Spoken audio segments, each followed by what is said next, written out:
Welcome, everybody. Thanks for joining me today. I have with me a wonderful vocalist and someone who I've had the honor of listening to and performing with a couple of times now. Ladies and gentlemen, this is Julie Christensen. Did I say that right?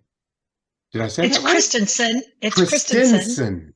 Christensen. Yeah, Christensen, sorry. it's the Danish way. So you're from Iowa. So where Yeah. exactly in Iowa are you from? Well, I grew up in central Iowa, about 30 miles east of Des Moines, but I was born in Iowa City. Mhm. And I used to say I'm from the Midwest, just to divert attention from where it actually was. But, now I'm proud of being from Iowa and that I left. And although it's kind of becoming one of those sought after places for young people to live. So now let's talk about your singing because you've been singing since you were a kid, right? What Mhm. got you interested in singing? What got you interested in music? Well, my mom plays the piano Okay.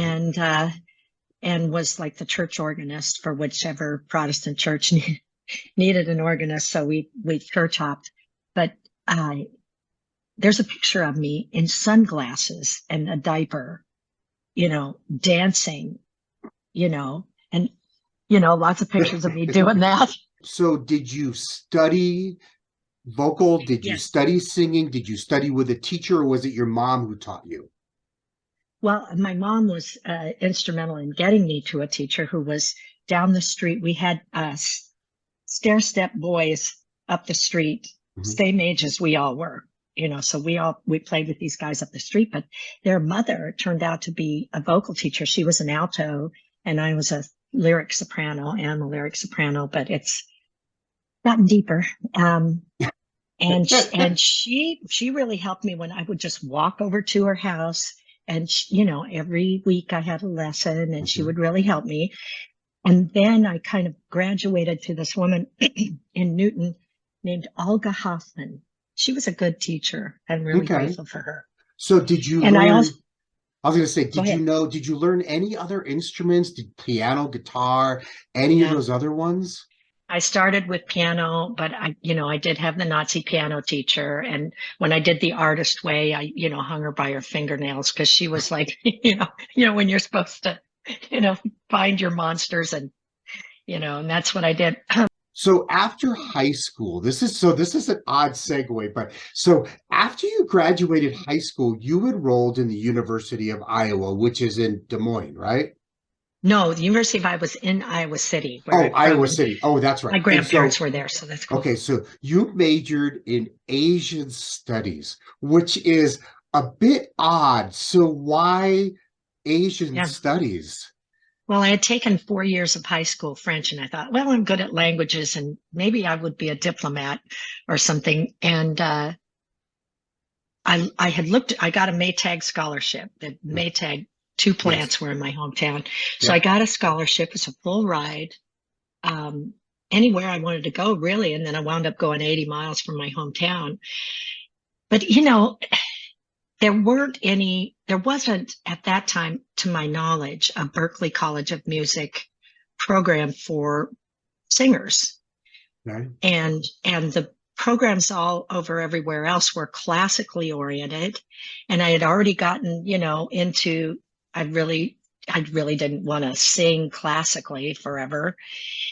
So, I picked Asian studies. I just picked it.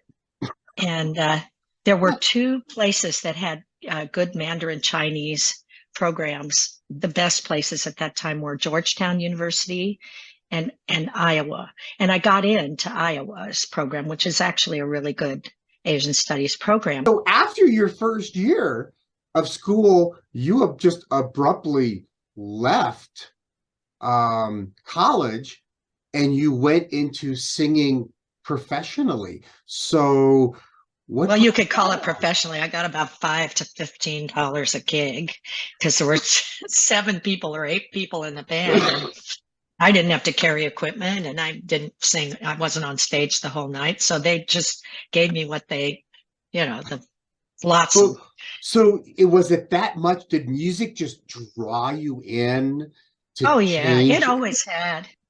it always had. I listened to all this great music. I remember I had a roommate at the dorm who couldn't carry a tune in a bucket. She would just always sing out of tune with headphones on, and it made her really happy. And I thought, the other roommate said, "Doesn't that drive you crazy when she does that?" Because she was a church singer too. And I said, "No, she's happy. Just dry up. Go back to Fort Collins for your every weekend." She would go back to Fort Collins, which was a long ways away. Right. But Kathy Fitzgerald from Fort Madison, I'm so grateful to her because she had Laura Nyro and Joni Mitchell records. Mhm. And it was just mind blowing. I was just, wow. So you ended up in Los Angeles, kind of like was it like a roundabout route, or did you kind of just, how did you get to why did you go to Los Angeles? Well, I actually went on the road for a while with this. I could learn stuff real quickly because I could read music. And even though I didn't have to read music to learn those things, I always had a mind for remembering stuff. I could learn stuff real quick. And I was in this kind of Anne Margaret, wannabe Soul Train kind of, dinner club, supper club band. Yep. And I toured all around. The band was called Citizens Band with a Z, and I toured with them for about a year, and then was really tired of that and got off the road and went to Dallas because I had an opportunity to do something there, and that kind of failed. I had a couple of friends who were in Austin, and they said, "You got to come to Austin." So I went to Austin for about 6 years. Oh, okay. And I did jazz there. I didn't start out doing jazz, but I was waitressing and I got in a jazz band and I really cut my teeth learning that whole repertoire and also just, it was great. We had kind of regular gigs. When did you go to Los Angeles? How did you end up in LA? Well, I had played with these guys with a band called Passenger, which was kind of a Yellow Jackets kind of, almost fusion band, but they also did a lot of jazz gigs, and I would play with them, or call them up to be my band. And they were like the men about town who were able to do anything. They played in Brave Combo, which is a polka band. They backed up Joe Ely, who's, as you know, toured with the Clash and still is active. We had the Flatlanders and stuff. So they were versed in all different kinds of music. And they knew this guy named Michael Brofsky, who was the Austin arm of A&M. But Michael Brofsky, this guy from A&M, was the only game in town. And I don't know if you know Eliza Gilkison. She lives in New Mexico too, up in Taos. Yes. And she had lived there for a long time before, but then I met her in Los Angeles, played with her brother and stuff. So I met her when she was still Lisa Gilkison, but she had been in Austin, and her name is Lisa Gilkison. Mine is Julie Christensen, and Michael Brofsky would be talking to me for about 5 minutes before he realized I wasn't her. And I finally went later with this. If this is the only game in town, I'm out of here. I've done my thing here, and I want to move up the ranks anyway. And my first husband was really not interested in my playing. He had a band, and it didn't pan out. So he was doing jingles, and I made a living doing jingles for them and stuff. I just wanted to get out of there. There were people moving from Austin to Los Angeles who were part of the Austin Sun and became the LA Weekly. And I had a chance to live at the house where all of them were staying, big house in what's now Koreatown. Still in touch with some of those people. And I went out to LA and I started getting casuals right away, again, because I can learn that stuff. Right. Pop music, or sit with the lyrics and stand with the lyrics or chart in front of me and, know where I'm supposed to come in and all that stuff. So I did a lot of that. In fact, I was doing it one night when Bill Bentley, who's was a publicist for Warner's and everything, and I think we're still in touch a lot. So, and he writes still. So he said, don't you want to go to X and the Go-Go's? Don't you want to go to that show tonight? And I said, no, I got a gig. You know, it's paying me $200. I'm going out to the gig. Right. So I did a lot of those gigs, but then Bill had me go sit in with a couple people. This guy, Eddie Zipp from New Orleans, who, you know, his band were people like Fred Tackett. And I sat in with them, and I was real audacious about sitting in. Well, can you sing? Well, hell yes, I can sing. Why would I ask if I can get on stage and sing? But a lot of people ask to get on stage and sing, as you know, and sing is not the operative word. So I would do that, and I sang with a blues band in at the basement of the Café de Grand, and that's how I got into. They took me to a session that was a bunch of punk rockers doing country music, and that's how I met my second husband. You know, that first one that was years, you know, ago that I just, you know, it was enough to cheerlead for myself. I couldn't cheerlead for him too, and he hated. So is this how you got into the Divine Horsemen?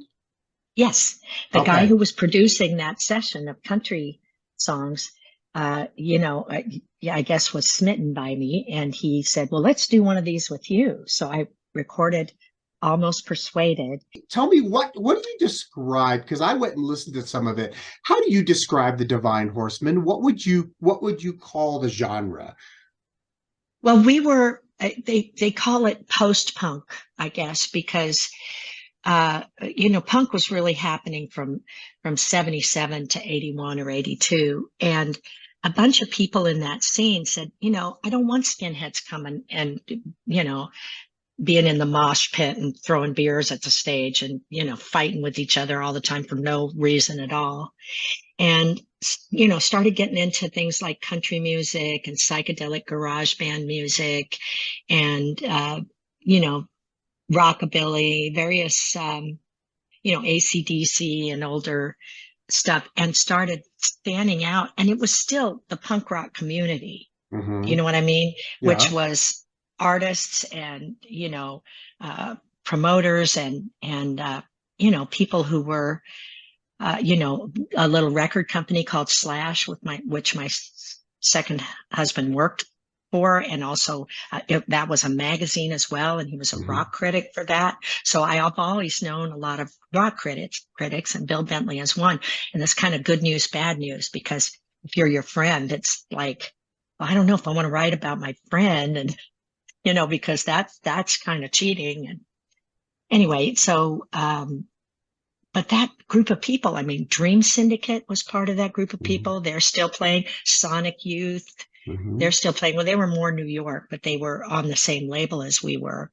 Meat Puppets is still playing. Right. It just seems like it was Distortion. Kind of like a high energy rock, but not that level of punk. It wasn't violent. But it wasn't modern. It wasn't the 80s pop. I don't know. I want to say pop rock, but that's not the word I'm looking for. Right. But it was kind of like this next level of rock with educated musicians. Does that make sense? I mean, yeah, you know, it's early Americana. It was just a very interesting mix of styles all put together to make the Divine Horsemen.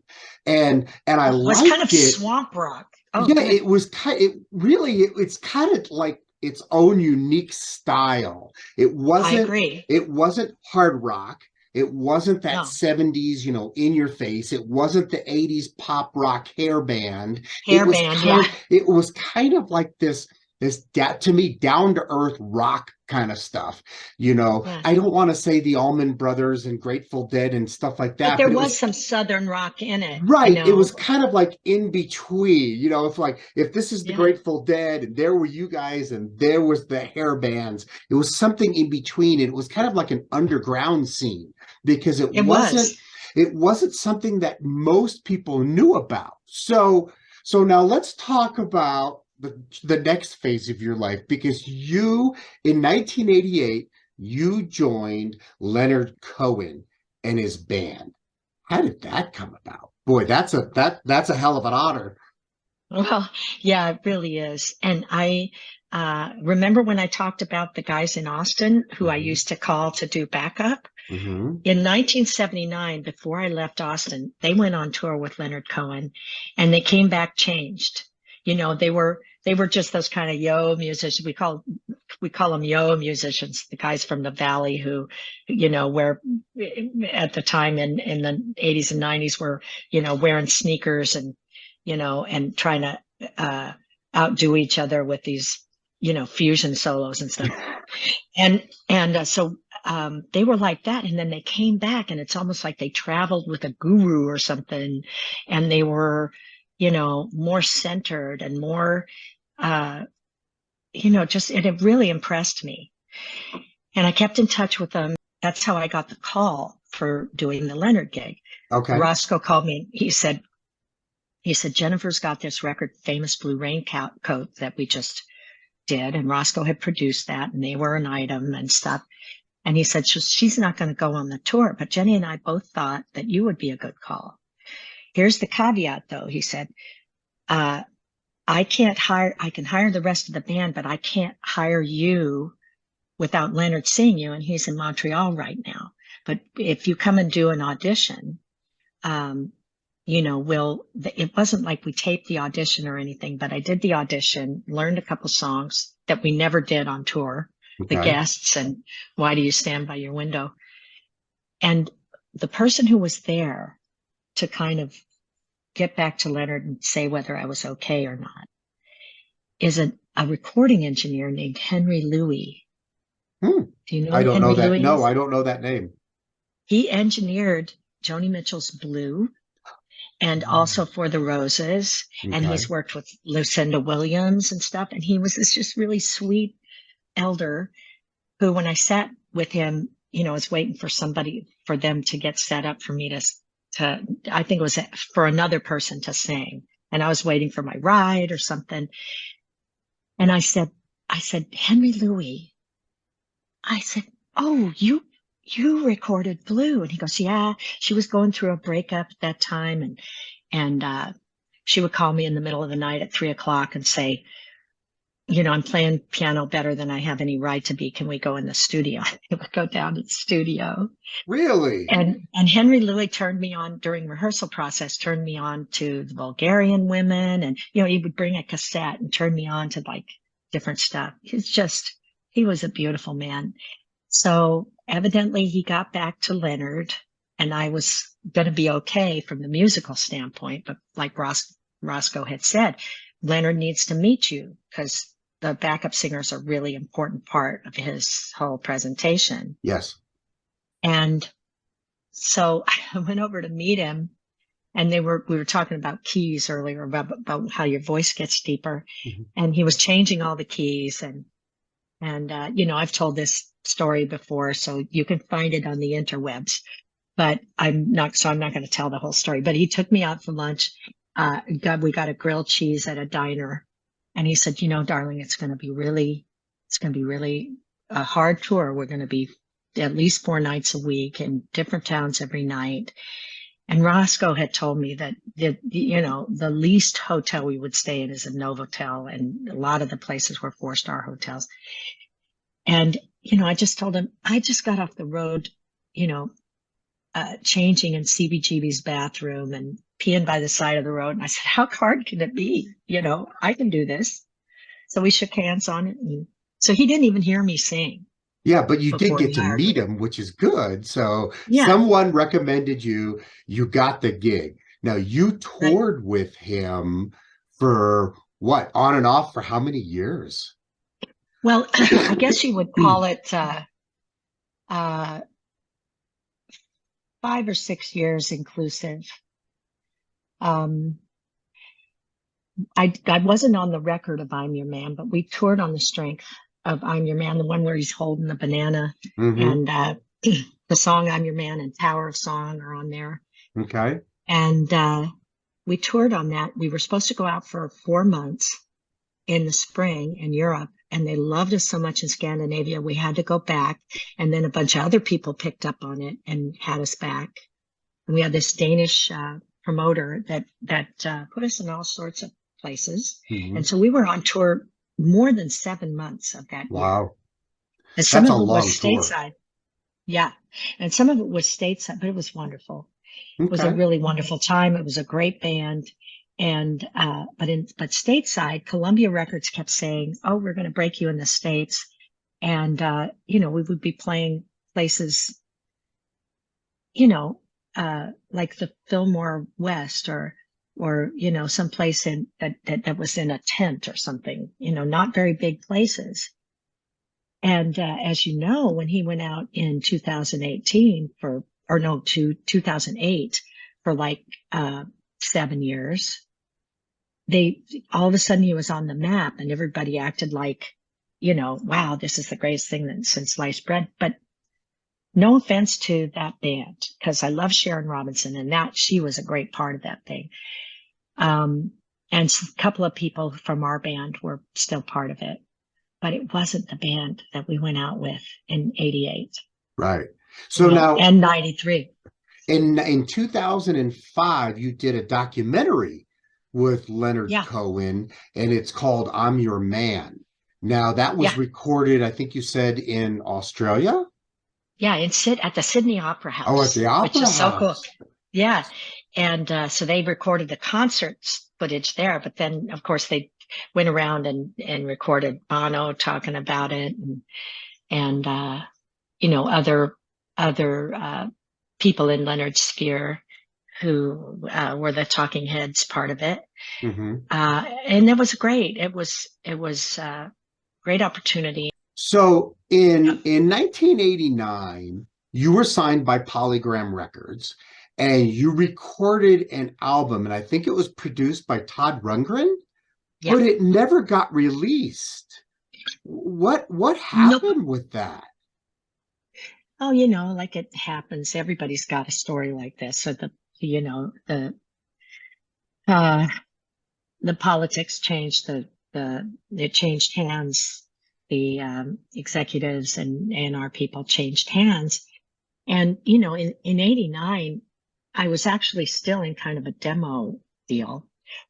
And my A&R person was somebody who, he had Joe Ely, who we talked about earlier, and he had Charlie Sexton when he was at MCA.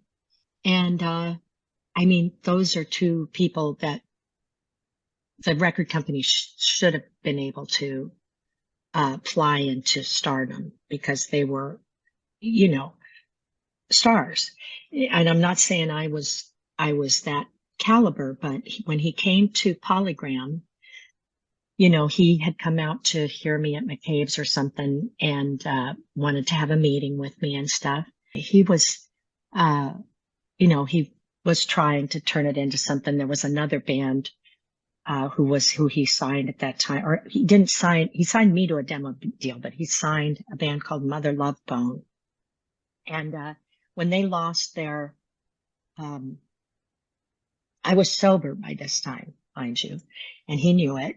My A&R person knew it, but he called me when this guy, Andrew from Mother Love Bone, died of an overdose and said, promise you'll never do that. And I said, well, I can't, because I do this a day at a time. And I think from that point on, he wasn't, he kind of distanced himself. And I understand that. It was probably too much information for him. But that band became Pearl Jam when he went to Columbia. Okay. And but he was kind of wanting me to be something different than I was. And he knew what I was. And he had come out to hear Divine Horsemen and was only interested in me because Chris, as you know, is kind of a quirky singer. And I don't know. It just, I actually, one of the good things that came out of that whole experience was I got to write with Wendy Waldman, who had this song called Madman Me. And she's written other stuff, Save the Best for Last. She was part of the writing of that. She wrote Fishing in the Dark for Nitty Gritty Dirt Band. She's a writer of note. And we when I had a deal, of course, writers say, well, I'm going to write with this person. And she wanted to write with me. And I was like, oh my God. And that was here in Nashville in 1990.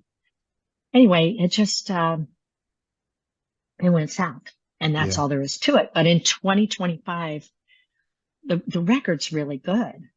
2025, it comes back to me. And you know what? When they dropped me and I said, well, can I have my tapes back? The label head said, or the A&R person, EP said, oh yeah, you can have them back. But by the time I went to go pick them up, legal was saying, no, you can't put these out commercially. You can maybe make some demos that you're not going to put out commercially.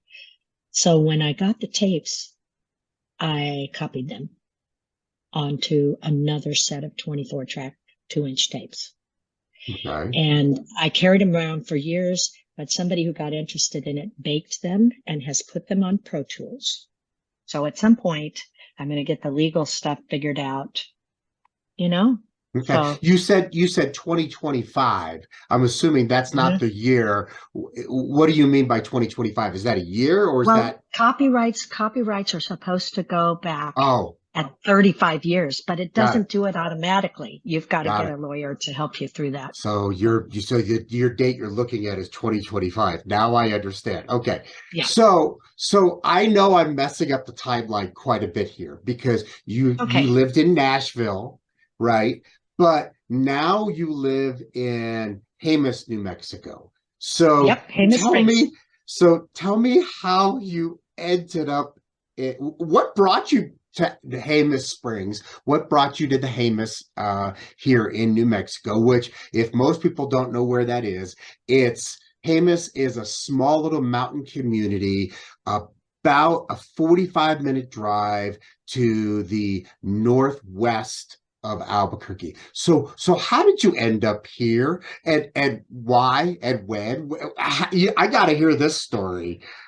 Well, in 1992, in 88, I actually met Leonard's teacher at the time, Roshi Joshu Sasaki, who's sort of been disgraced since then. But he had several different monasteries around the country, and actually in other Austria and Puerto Rico too, and in Canada.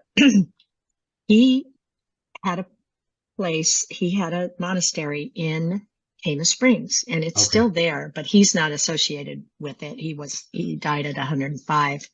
But Hosen, who was a Buddhist nun and who is the abbess of the monastery, met me at some fete for the Roshi, some birthday thing in Los Angeles when I was pregnant in 1992 with our 30-year-old son. And she said, you've got to come out to the Bodhi. You have to come out there and join us for some sitting, or just, see the area.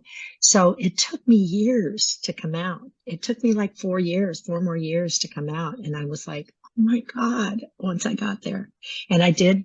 I don't call myself a Buddhist, but I love sitting in meditation with those people, and the sort of, and I had sat, I had a little bit of experience with it from going to Rinsai Ji, where Leonard used to go at 5 o'clock every morning from his place in Hancock Park, the little duplex.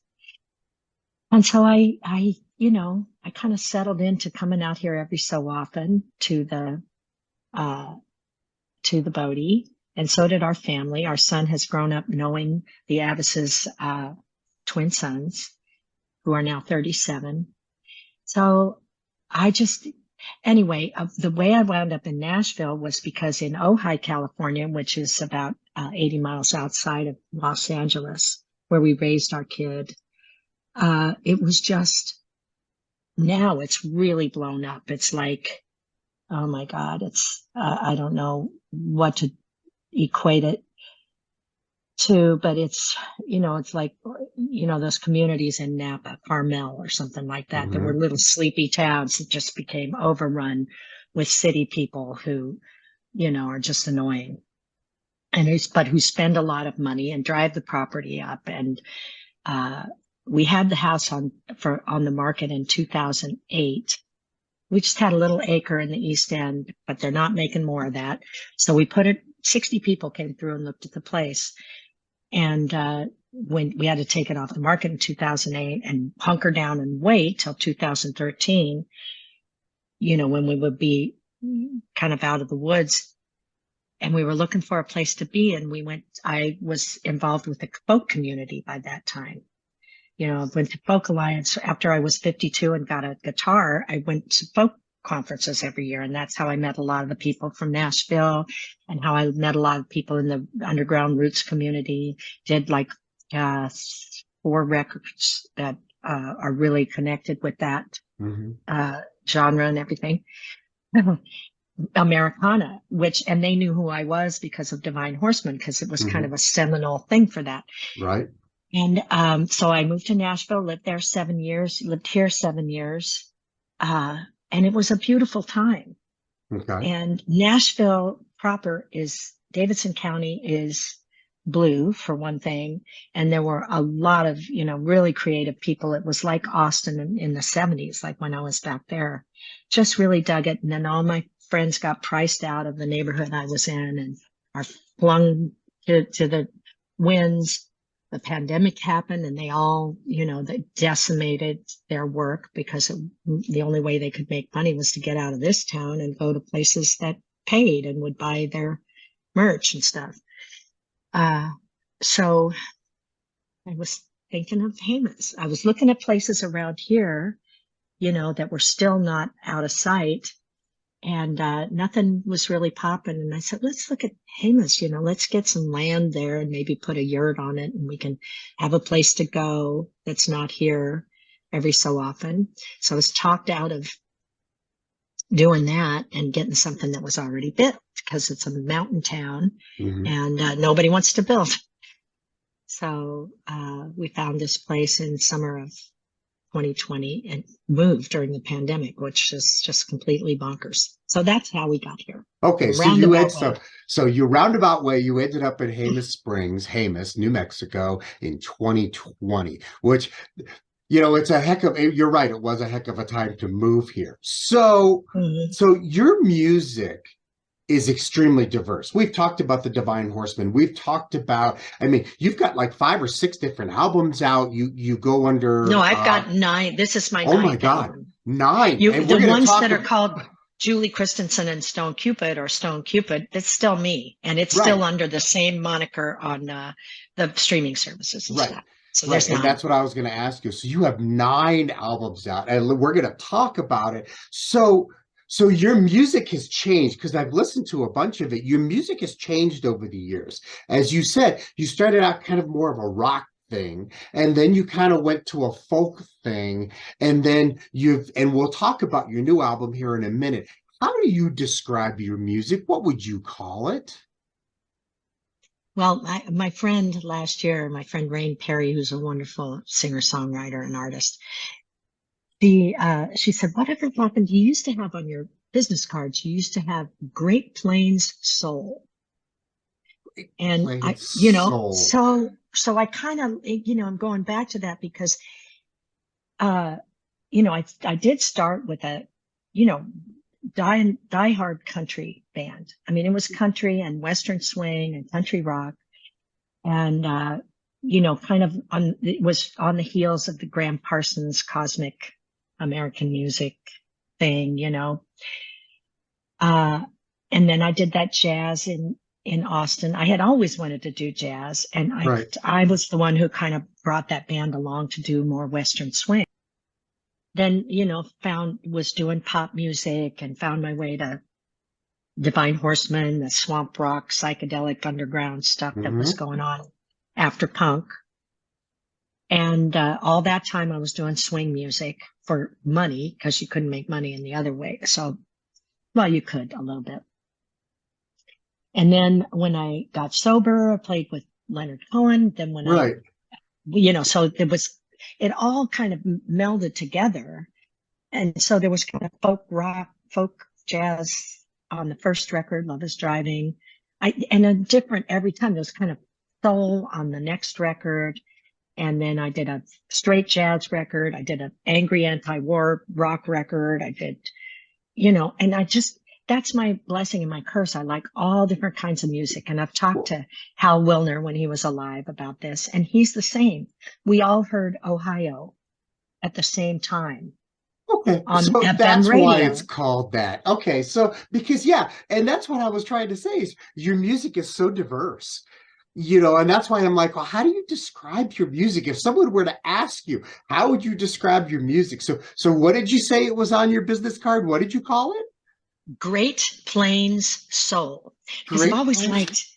liked, Joni Mitchell is Great Okay, Plains Soul. I would agree Neil with that. Young, Yeah, uh, uh, um, Bruce Hornsby, Katie Lang, yeah.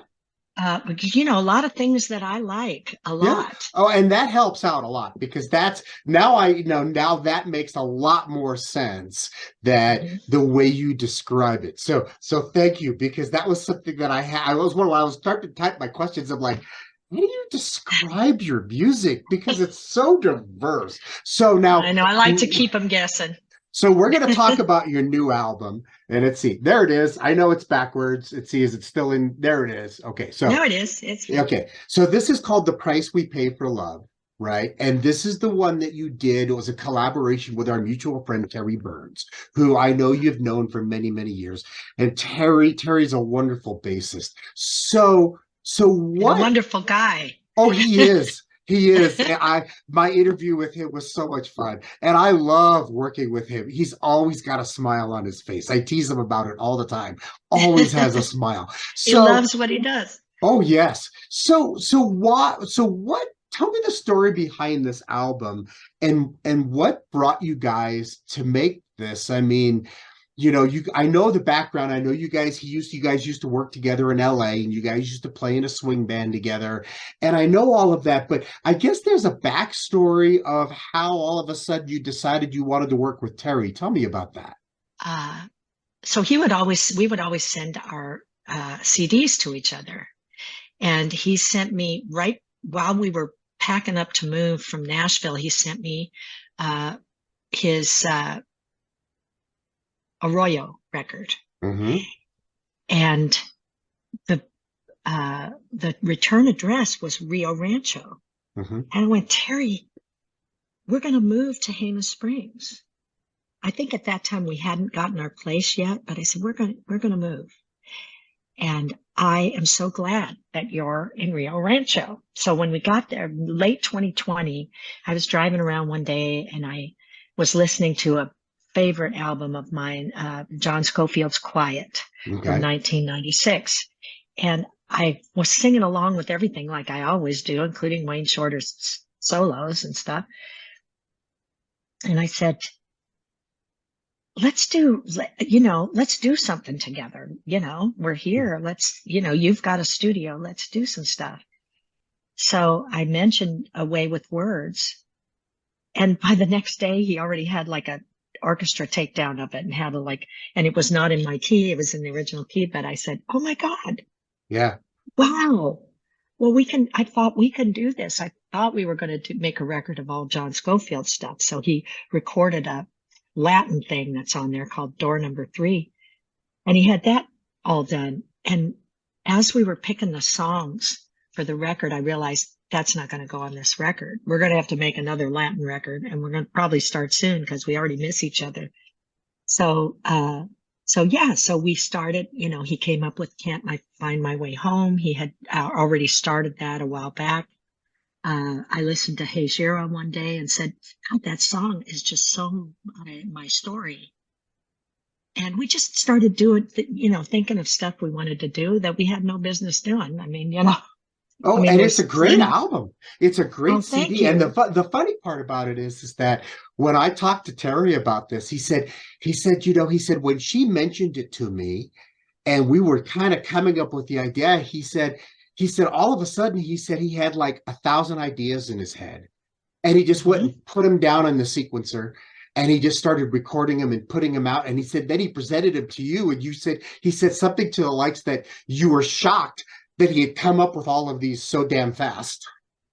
Right. Because I didn't know that he had been in this forward motion of doing these things with strings that are very cinematic. Right. And anybody who's out there listening who is trying to put music to a film, you need to get in touch with Michael and get in touch with Terry and get, his music on your record, because he'll hit his marks and make it on time. Yeah, he has wonderful, wonderful writing ability. And I think, having listened to the album, I think it complements your style. It complements your voice. And you're gonna laugh. You still have that Nashville twang. And I don't mean that as an insult, but you have that Nashville twang while you're singing through these songs. And I think they complement each other very, very well. Thank you. Well, I always had that because I started with country, and because one of my templates for singing jazz is I had this record of a couple of different records of Aretha Franklin when she was on Columbia, and they were having her do jazz, but she was singing it like Aretha. Mm-hmm. And so kind of between that and the country stuff I had, and I'm from Iowa, without enough cred to really do straight country. And my hats off to those people who are able to do it. But people would say, you sing jazz with a country accent. So jazz programmers, that record I put out, that was more bluesy than jazz, I guess, although I put But Beautiful and Have You Met Miss Jones on it.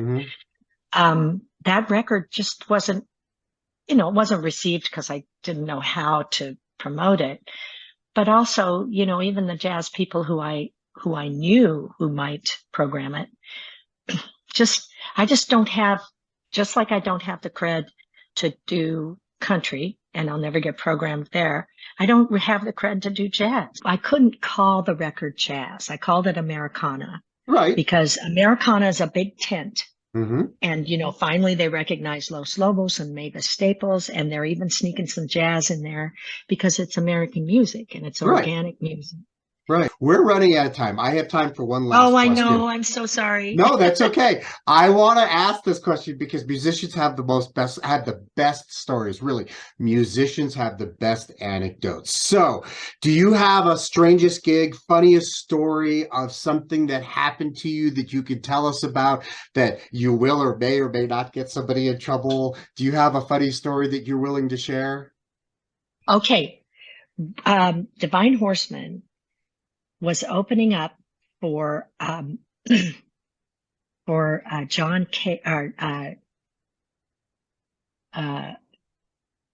Cale, who was in Velvet Underground and stuff.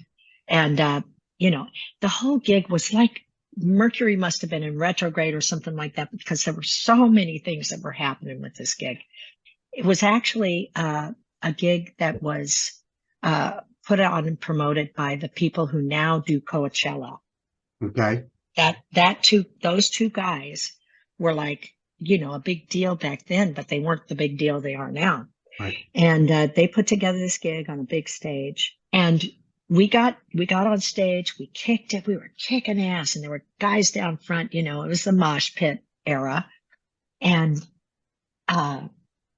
my ex was very mild-mannered, kind of an egghead off stage. But when he got on stage, he did this kind of Jim Morrison thing. It was real sexy. And he was always moving around. And at our first gig, somebody said, boy, you move around more than any other background singer that he's ever had. And I said, well, shit, I'm just trying to get out of the way. So on this show, though, I didn't get out of the way. And I got the microphone went right into my lip. I got an immediate fat lip. And I think there was like blood and stuff. And the headbangers down front were going, all right, because there was blood drawn,